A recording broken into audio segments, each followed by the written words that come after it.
Ngrungokake aku kerdil to. Wingi ndek paguyuban ya ora.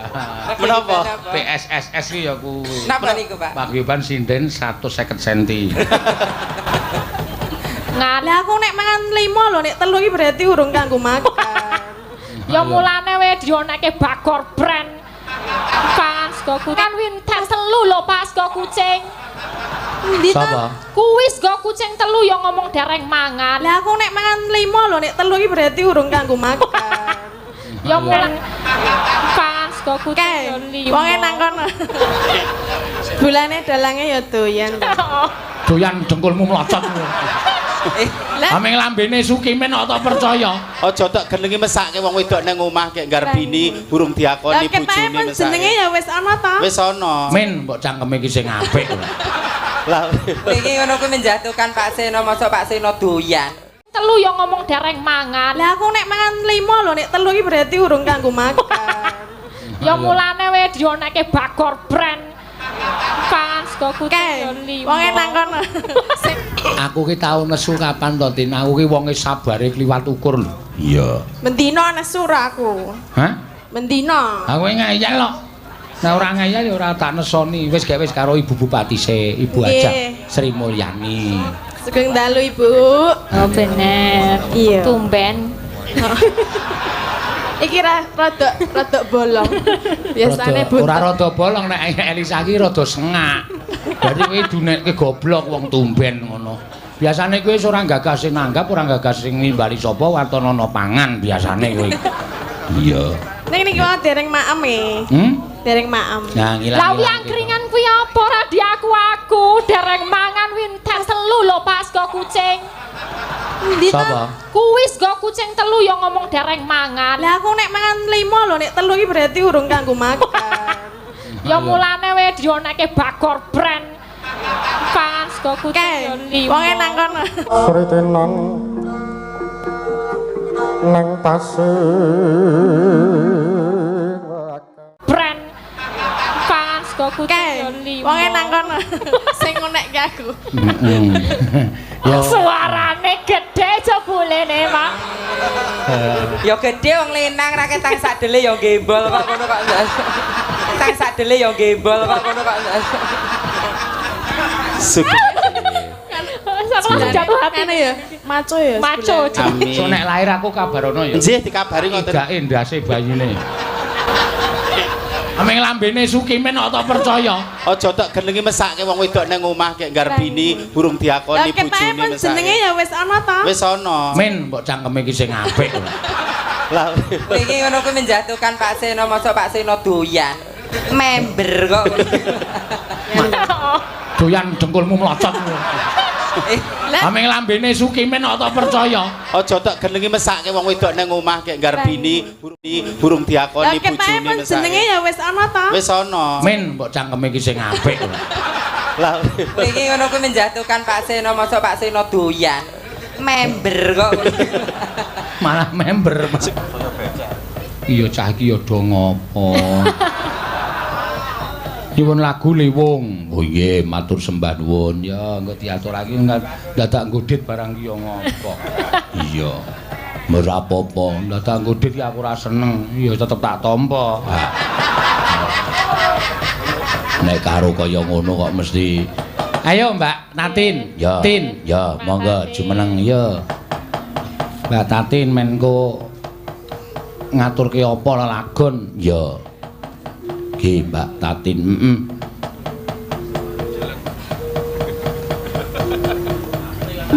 Nah. Ya wis jumeneng iki Mak. Iya, iki soalé sinden sing gawat kliwat. Ya. Lah napa lho? Wingit kepati-pati ora kena dipidak wewayangane. Nesune gampang le angleh angel. Iya. Ya ora dadi ngopo. Iya.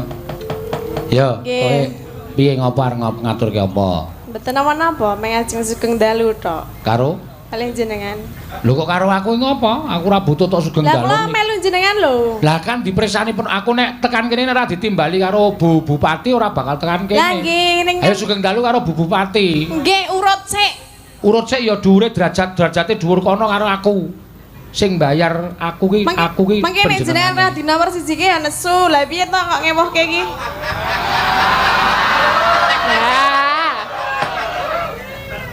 Aku ki tau nesu kapan to, Tin? Aku ki wonge sabare kliwat ukur lho. Iya. Mendina nesu ra aku. Hah?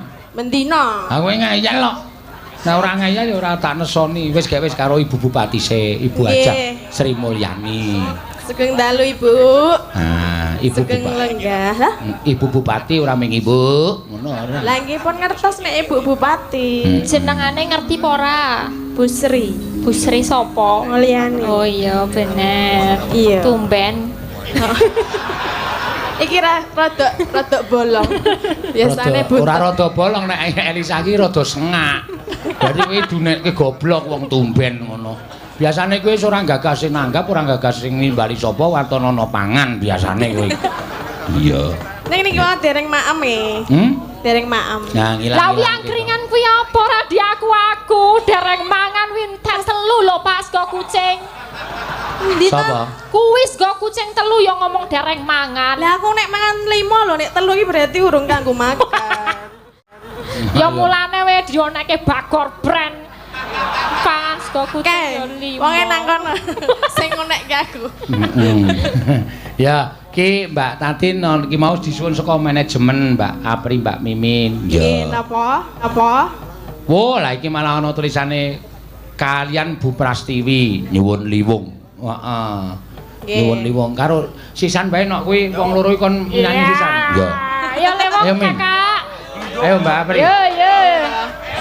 Oh penontonnya wis do ayo iki. Kowe tak njeloki lho, Mas. Nek ndekem nang kono. Ayo. Yo Mbak, yo lek Kimin. Heeh. Ayo Mbah Men. Mbah Men. Ayo ndang ceket-ceket Pak. Ah, wong biasane yo nang Pak. Wah ganteng tenan nek ngene iki. Waduh. Kok ora kaya biasane. Ketok lanange nek. Ketok lanange. Aku nek ketok lanange wedi aku sah. Jauh ngadoh ya. Aku nek biasane cok cipika-cipiki nek iki kon yo lali bareng. Aja dipadake nek gelungan. Lah iya, mulane aku wedi to. Iya. Sugeng dalu Pak Seno. Wah, suarane gede jebulene, Pak. Ya gede wong lenang ra ketang sadele ya gembol kok ngono kok. Sugeng dalu Mbak Tatin, De Elisa. Sama jatuh hati Kan ya, maco ya. Maco sebulan. jebulan. Aku ya iso. Lah piye? Coba Kendalu di Elisa. rawangun. Nek kowe lanangan tetep ketok wedok ya. Matur Pak Seno nyuwun pangapunten boten ngrahapi kanthi saya panjenengan menika Mimin boten saged melampah nggih. Mergo kehamilannya niki sampun menginjak 6 bulan dados boten saged men awet kandungane mergi nglairaken putra panjenengan meneng omah ndak kudanan. Niki sing mangkat Masne Mimin niki Sukimin sing melampah Pak. Oh, Mimin teng omah. Mimin ten omah. Hamil 6 bulan. Nggih. Kalih kula niku. Nggih. Tulung mang pacul sirahe Mimin. Men modar ngisin-isinke. Kersanipun wonten generasi penerus ngoten lho dalang Klaten menika. Terus saking Yojo ngoten. Men ana anu persilangan ngono. Nggih. Turas Klaten karo Turas Yojo ngono. Nggih ngaten. Oh ya wis muga-muga lahir kanthi slamet. Amin. So nek lahir aku kabarono ya. Nggih dikabari ngoten. Igake ndase bayine. Bulane dalange ya doyan. Doyan dengkulmu mlocot. Ameng lambene Sukimin kok tak percaya. Aja tak gelengi mesake wong wedok nang omah kek garbini burung diakoni Lah ketake bojone pun jenenge mesake. ya wis ana to. Wis ana. Men mbok cangkeme iki sing apik. Lah Iki ngono kuwi menjatuhkan Pak Seno, masa Pak Seno doyan. Member kok. Malah member. sugeng rawuh wonten Kitha Klaten bersinar nggih. Kitha 1000 candi, Kitha 1000 umbul, Kota 1000 dalan. Nah, Dan bentar lagi lumbung mau pangan. dibikin bunga itu loh, sejuta bunga. Sejuta bunga. Oh, sama Ibu. nggih. Lah kuwi bang-bang kene ning kono. Bang kene. Nah. Nggih. Ayo anu liwung. Ya, diaturake. Pangapunten Ibu Bupati menika putra-putrane nyusul. Bangane tetek ya Le. Biasa ora pri. Iki nek ngendika kaya ngono ki malah njur ngetok-ngetokke sampean ki aja sok ngendi. Wong ora tahu. Justru Anda itu mengangkat derajat kaum minoritas. Iya. Lho tenan Mbak Apri, Mbak Mimin ki mengangkat derajat kaum minoritas. Sampeyan iso berbudaya, berkesenian kaya ngoten niku luar biasa. Nek perlu kanca-kancane dijak berkesenian, berbudaya. Dintas saka pinggir dalan. Oh, Pak Seno matur nuwun. Pimpin Pak Seno matur nuwun. Arep kegowo nek. Arep kegowo. Arep alemat. Arep kegowo. Kumat. Lah ayo instingnya mengatakan. Nggih, monggo dipun aturaken liwung. Ya. Matur suwun, Mbak. Mbak Apri matur nuwun nggih, wau wah sampeyan niku nek karo sedulur jan. Iya. Nggih mumpung teng Klaten lak ngoten. Seneng tenan. Kula saged kados mekaten menika rak saking dorongan panjenengan. Nggih. Nek neng Klaten ya disengkuyung seniman dalang Klaten, seniman kabeh Klaten. Oh, neng Ngayuja disengkuyung Pak Seno lan kanca-kanca dalang Ngayuja. Nggih, sampeyan sakniki wis gleleng jakete we kulit. Iya. Kulit melinju. Ayo. Menika Bu Pras mboten sekalian. Kalau request Lah Bu Pras ki ya regane jenengan wong. Aku lagi arep ngelokke Mimin e. Pinten apa? Jakete kulit melinju, melinjune dikletek. Kletek dikapake ora. Yo, monggo. Oh ya, Mbak Prastiwi. Monggo Bu Pras nggih. Men maju Mbak Yuku iki sing. Wong wau pun rasan, peh aku ki sinden tuwa arang-arang dideke ngoten niku. Ampun sok ngoten niku Pak Mas. Monggo Bu, monggo. Monggo. Kula nggih sok ngedeke niku. Aku pokoke ora arep omong nek karo wong siji iki. Saiki lambene wis ra ndek kampas rem. Nek muni omong celekap-celekap mbuh ngarepe iki ana sapa ora dong wis pokoke. Maksude ngedeke Mbak Mimi. Oh iya. Kula hasrat tembasan. Bagus ya. Mbok nggih men wonten lho. Apa rumasamu kowe nek ketemu ning Yogyakarta rak nyandang Jawa terus. Saiki deloken lho. Bagus tenan. Mas Sukimen asline kaya ngono kuwi luar biasa, kaya artis tenan. Ngampil astanipun Bu. Nah. Waduh aku. Deg-degan to Bu. Nggih. Bales no Bu, tangane bales no. Bales no. Tua kasih fungsi e. Bu. Wah, wis parah tenan. Yo, ayo diaturake. Mangga. Iki ndak kekompleten. Sa kowe nganu mundur Oh, nggih, siap. Kowe leren ben loro wis. Lho kowe ngapa kok mundur dhuwur? Jare kon mundur. Orisa kok. Oh. Elisa. Elisa. Heeh. Iya. Kleru. Iya. Ya. Penyantet nginggil mboten napa kersane ketinggal saking wingking. Oh nggih. Ngece, Mas. Jenenge ngarep nek aku kerdil to. Kuwi di paguyuban ya ora. Menapa? PSSS iki ya kuwi. Napa niku, Pak? Paguyuban sinden 150 cm. Monggo, yo dados ya. Ha iki kompak kok wong papat iki nak. Iya. Kowe iki lanang kok ya megol iki piye to? Jare lanang. Terinfluence mereka berdua iki lho. Dadi serasa kaya aku ndek bokong. Bokongmu mbok peme ya, Lek. Kok ora garing 3 dina gereja. Bokonge ra ketemu. Bokong kok rego 70.000. Ning semanake Mbak Mimin Mbak Apri iki luar biasa kono. Iya, ya pancen tenan kok. Mbah. Sesuk nek piye ning Yojo nek pas aku prei arep tak sewake hotel. Ya. Hotel Mirah Putih pom bensin. Ayo. Mangga, ya. Sabda Pandita Ratu Tresni Ratu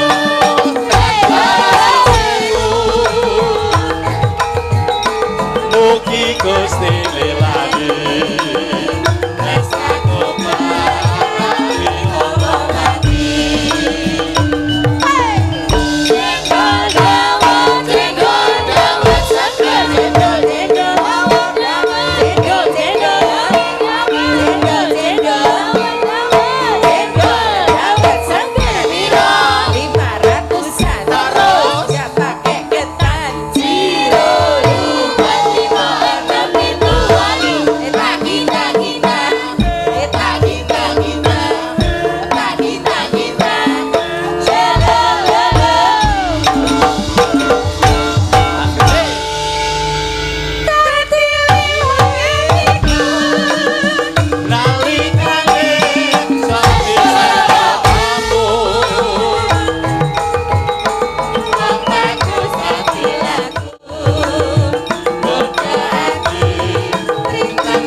Bu Prastiwi ketoke karo aku ingin tenan orientasinya. Ket mau rono terus lho arae.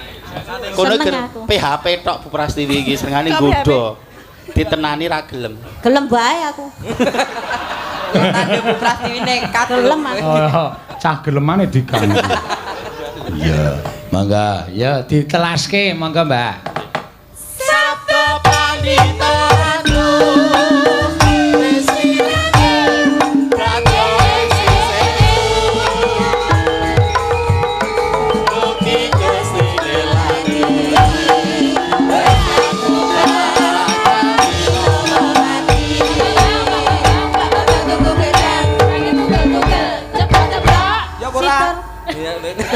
Pripun Bu? Iya, matur suwun. Matur Matur sembah nuwun, Mbak. Prastiwi karo Mbak Tatin ya iki ya dibantu karo wis rampung iki ya apike ya ngene iki ana ya. Dadi ora bedak-bedake antarane kono kene sing baku manunggal ya. Papat iki sekawan ya. Papat sekawan. Papat niku sekawan ingkang napa niki wau napa kula ngemirengke ingkang wonten ngajeng wau katosipun ngajeng kacang mau wonten napa naminipun wonten kecamatan Gedong Kecamatan Kemalangan katosipun terus wonten Gedung Informatika nggih Kominfo nggih katosipun niku kalih sekretariat DPRD Klaten niku nggih kalih niki inspektorat niku sing paling larang dhewe nggih mugi-mugi nggih kula pangajeng kaceng kula pangajeng ngajeng terus ora arep tak penerke terus wis ora momen kowe ajar mikir kok ya pancen-ancen kula mugi-mugi nggih sedaya mawon ingkang bekerja aparatur sipil wonten inspektorat nggih saged bekerja maksimal saged bekerja sama kali kepala dasipun desa-desa nika apa kepala dasipun desa-desa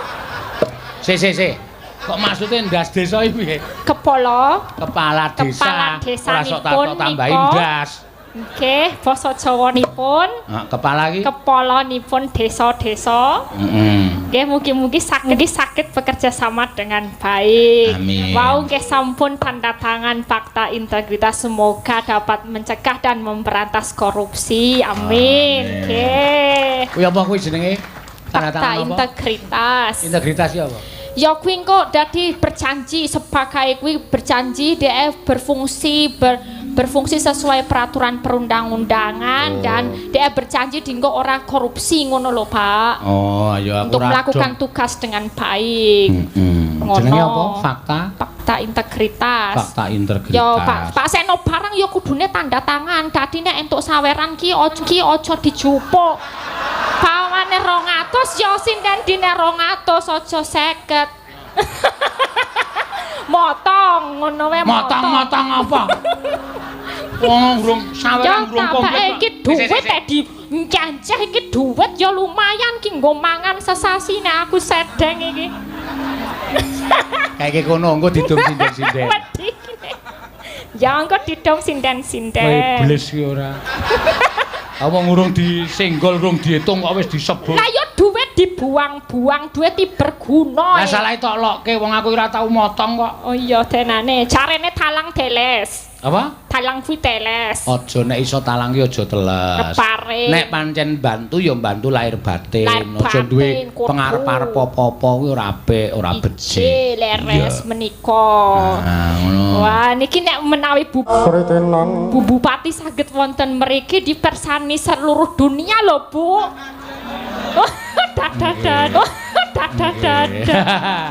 Iya. Oke nembang kalih kula nadyan kula radiedan tapi kula mboten brakot kok. Dhek sadar dhewe dhek. Iya, suwe-suwe sadar dhewe nek rada edan. Iya.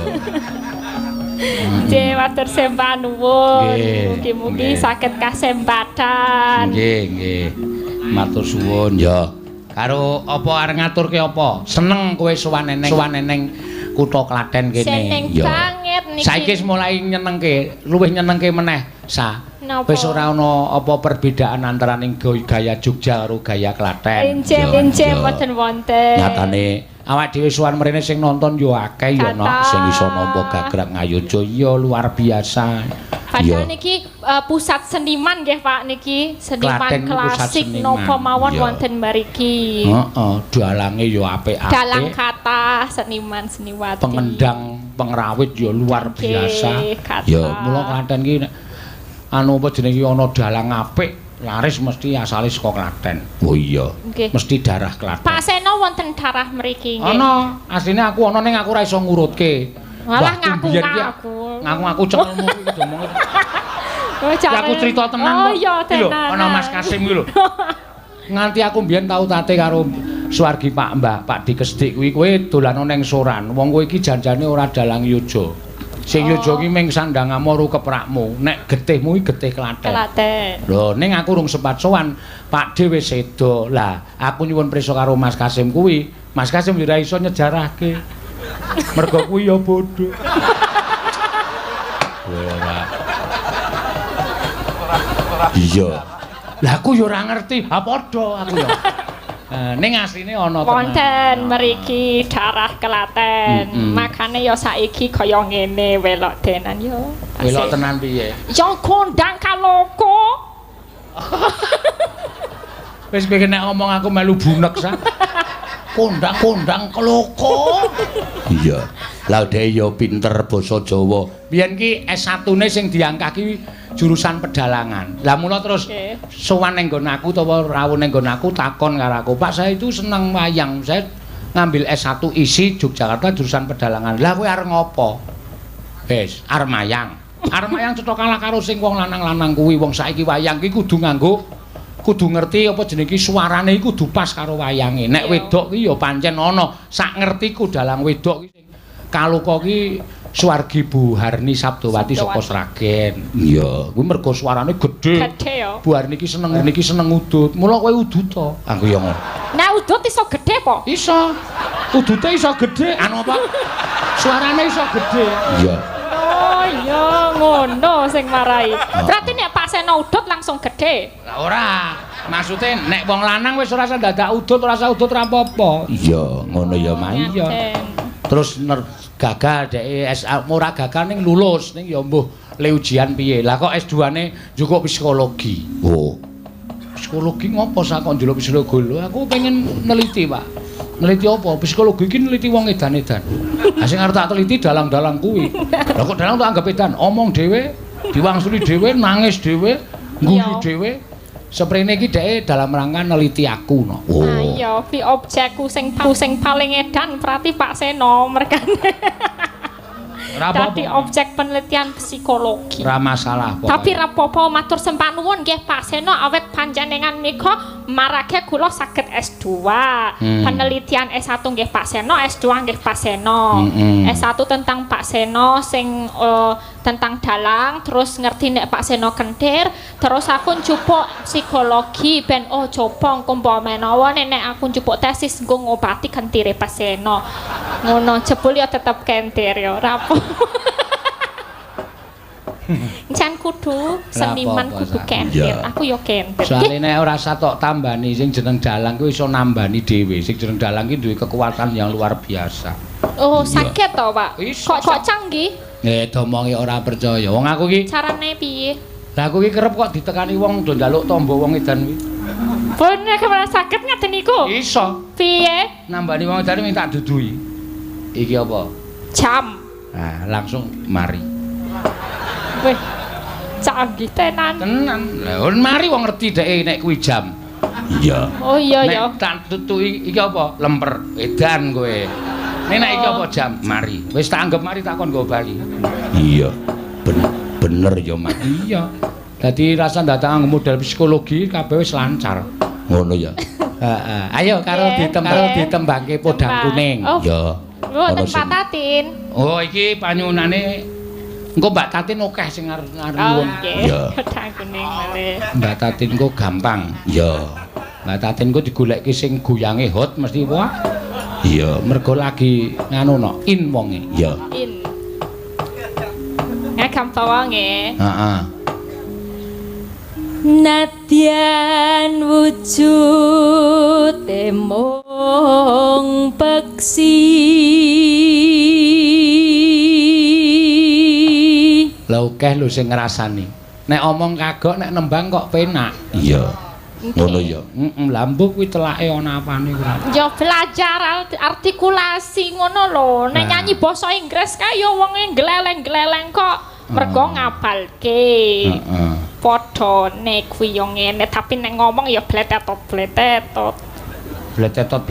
piye terus lha iki eneng sing nyuwun meneh napa Pak ya nawala ning lumantar WA ya selamat dan sukses atas peresmian gedung baru kantor Inspektorat Kabupaten Klaten.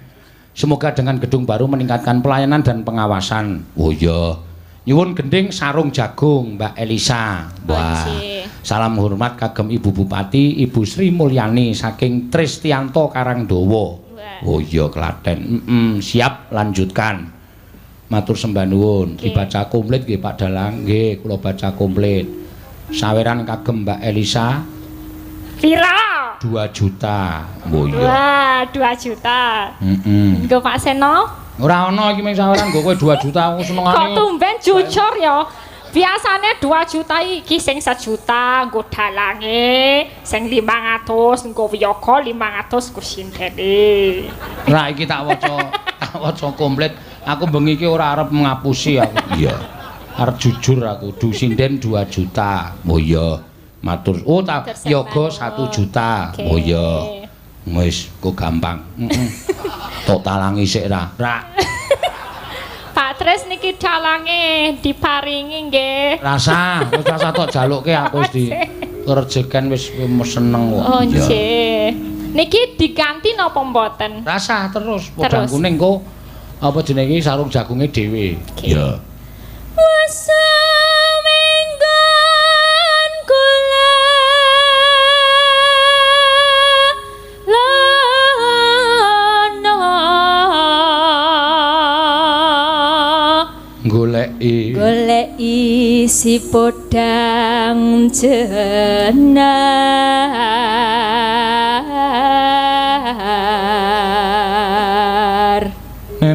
neno ibu bunga hengatiku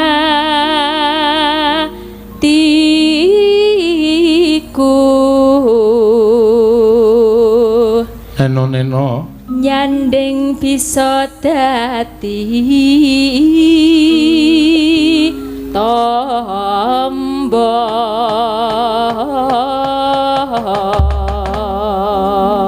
ya iki uga nawala meneh Pak Dalang kula Fajar kalian rencang kula yoga tunanetra badhe nyumbang lagu kagem Ibu Bupati Klaten matur sembah nuwun Mas Fajar oh iya nggo diaturake Mak bar apa podang kuning iki ya monggo iki wong ora weruh ning kersa nyumbang lagu iki nyenengke ya monggo ya esuk awane ngomah wis ora kerasan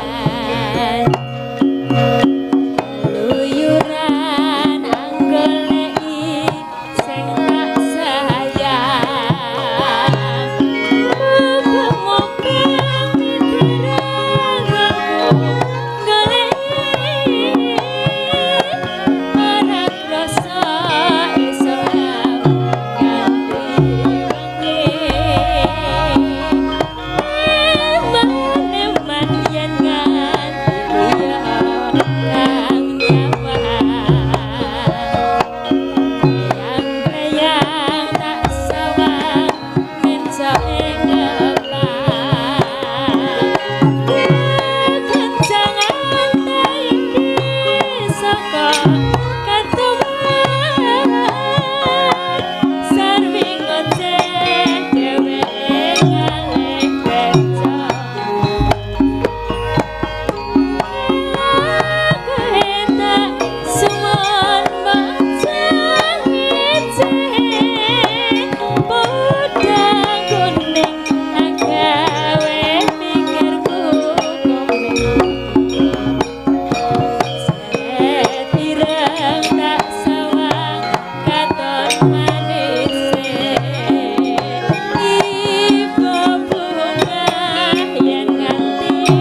nuntut hati keberatan ora mandut iku sen saya netro rasanane sun ketut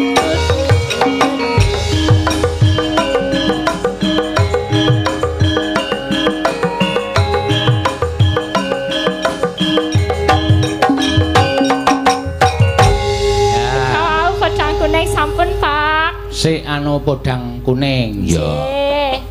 Nyaditmu nya sing ditransfer tak talangi sik ngundak. Repot sesuk nek kowe nguyak-uyak ndak malah. Ya. Tenanan iki Pak. Serius. Saestu. Matur sembah nuwun nggih Pak. Mbuh.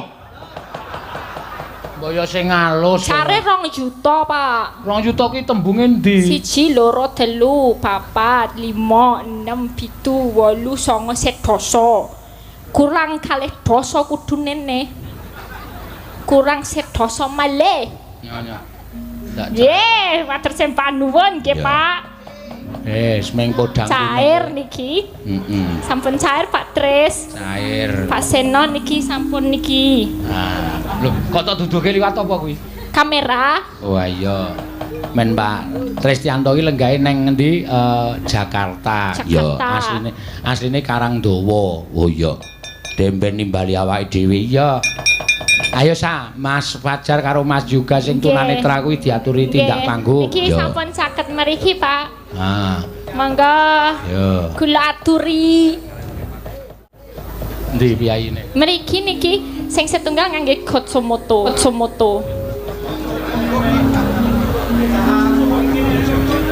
Saiki aku tak takon karo kowe Napa Pak? Apa sebabe? Dhek iki ra nggo kacamata kowe wis ra weruh kok nganggo kacamata. Hooh aku ya bingung niku Pak. Ah, engko takonono sebabe apa? Kula takonane. Iya. Mas sinten mau sik setunggale Mas Fajar? Mas Yoga. Mas Yoga. Heeh. Sing sijine Mas Fajar. Halo Mas. Halo. Wah, Mas Yoga. Kok jenengan ngangge pun rigi mawon ampun niku wonten seneke Mas Keswan mengko didukani. Ah. Coba dipek di anu caos simik. Ya. Mas Yoga. Kangge Mbak Ingisa. Waduh kok kenal e. Sandal lo YouTube po Mas. Oh kowe kurang ajar kowe ora. Kok ngerti aku? Lah ya kok ndur tembungmu sok ndelok YouTube. Wong dhek iki wis tunanetra kok ndelok YouTube ora. Oh iya, Iya. berarti mirengke, midhangetaken YouTube. Nggih, mirsani YouTube ngagem tangingan. Sik, kowe nek mirsani kleru. Enggak piye? Mirsani kuwi kok apa kuwi weruh kok? Ah iya, Po. Kok kowe nyawang wong ayu ra ketok. Ah ya ora ketok ya ora apa-apa, penting suarane kok. Hah? Oh, dadi dhek iki sing dindelke suarane. Suara nggih. Ya pancen peka terhadap suara nek wong tunanetra ngono kuwi mak. Iya. Berarti nek menurut suara kula niki ayu napa mboten Mas Yoga? Wah, niku ayu. Wah.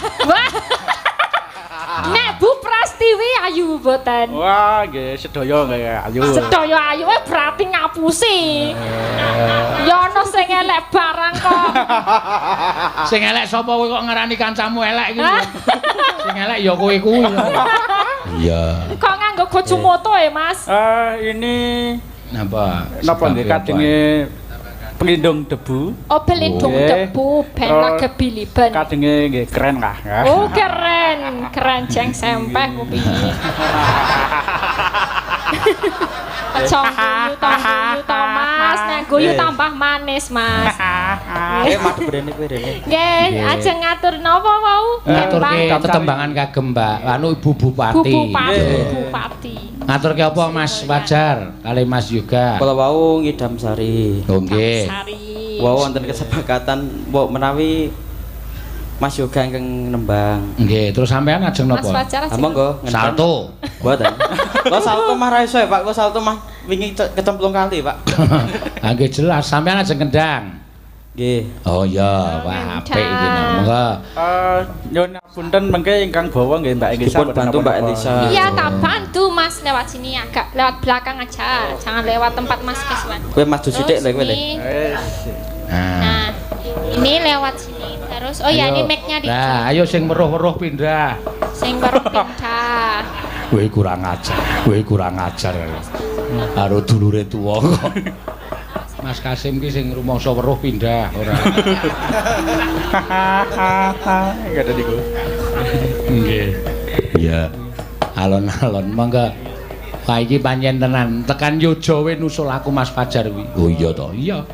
Anggremu cedhak Prambanan mesti rawuh. Iya. Iki mau bengi ya rawuh terus ngerti bengi iki nang alun-alun Klaten mangkat no. Iya. Nang Yojakana iki rombongan tunanetra iki penontonku kok to. Oh iya. Kowe kandhane ngeyel. Tahu aku ki mesake to ana wong 10 kae iki bali wayangan ki do irit-iritan cekel-cekelan pundak kae. Nganti tak ndeki bareng kula napa mboten Pak? Mboten matur nuwun. Blung lah. Lagi muni matur nuwun sing entuk got. Iya. Ayo. Saderengipun nembang kula badhe ngaturaken sangam kagem Pak Seno Nugroho. Nggih. Niki saking rencang kula ingkang streaming wonten ing kota Mangang. Cocot pundi? Kutha Malang. Nggih. Asmanipun Mas Doni Wahyudi. Oh, nggih Doni Wahyudi nggih. Monggo Mas, dibawani nyidam sari. Yo. Neno.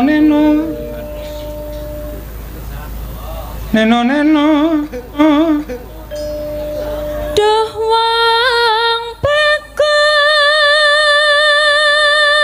Elisa yo ora tanggap kok. Bebut jeneng ati. Kula mboten ngertos menawi kula sing ken bawa Mas. Wong mbok diketik sithik ngono lho dingeneke Pak ngono. Sembrono nggo dolanan wong rawuh. Mesakake ora. Kaya ngene wong nandang asmara.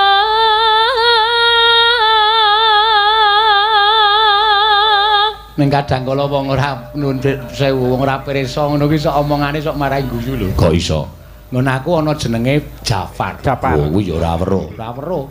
Tak jak dolan ning omahku tak suguh kopi iki bareng-bareng nyruputi. Wah, Pak Sino jan mak biar. Aku terus sing biar ki apane? Ya mak biar. Jenengan nggih ngaten Mas, mak biar. Wah, ini. Apa tak awakku dewe Neno duh dewa jawataku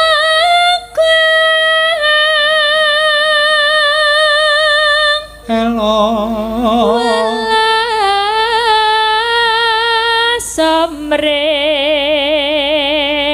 wak mambi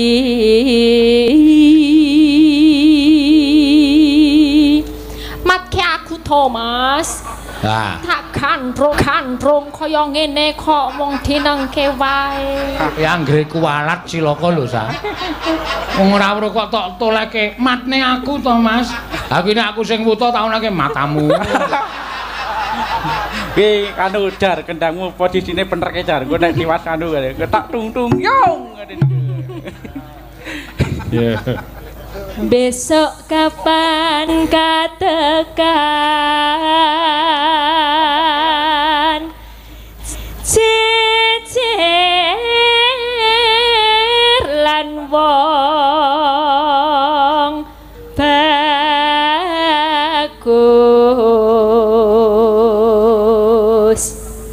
Neno umpama nonah kodho tanpa pegang tanganku kene lho Mas. Nah, ben wangun ya. Kaya weruh ngono lho, etok-etoke. Tanpa prau sasadara dan pepetri. Piye tanganku rasane? Hah? Piye omong to? Emang digelitik-gelitiki barang kok gleleng weru-weru. Saking remene kepanggihan kalian Mbak Engisa. Nyidam sarias mara.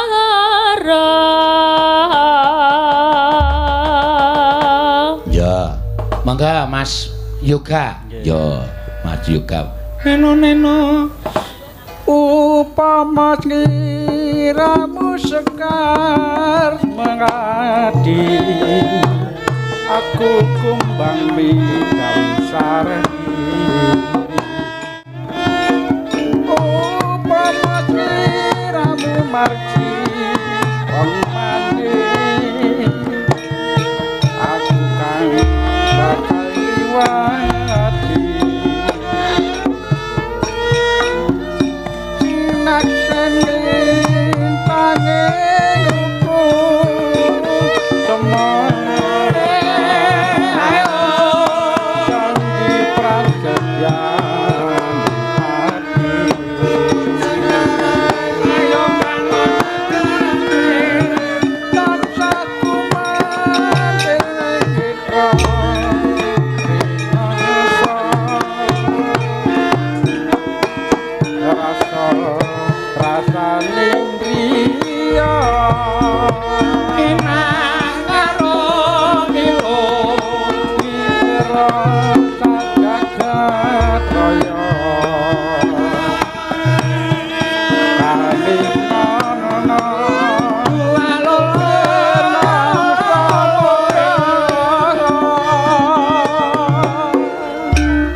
Baleni Mas piye mau biyene?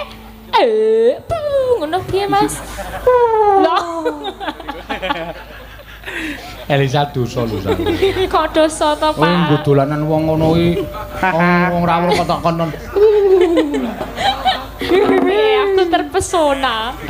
Aku kan terpesona. Mbok dipek. Dipek. Ora sempat nginden ming nuntun. Yo, mangga. Nang ikane koe ganggu atiku ayo sampeyan sira wong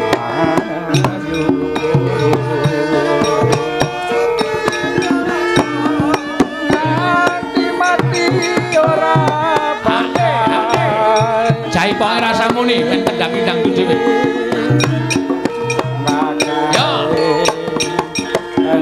Angin aku sing kurang tutup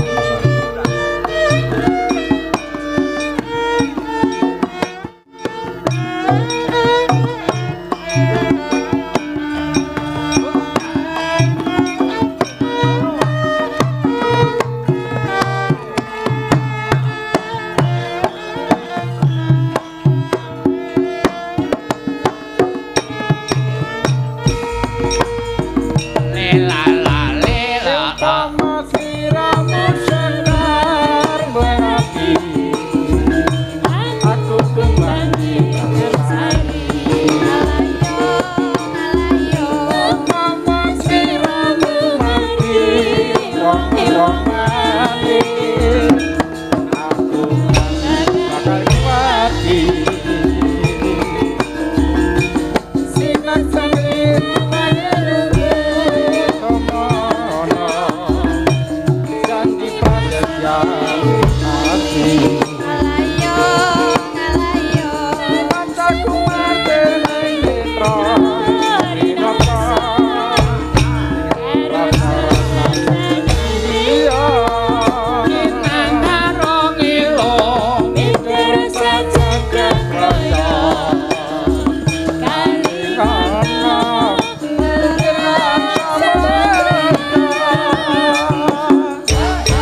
Wong loro wae yo. Liyane rasa.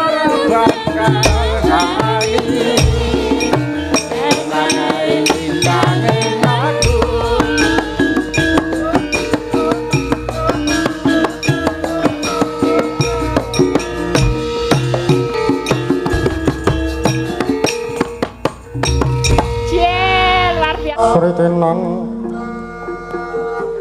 nang pasir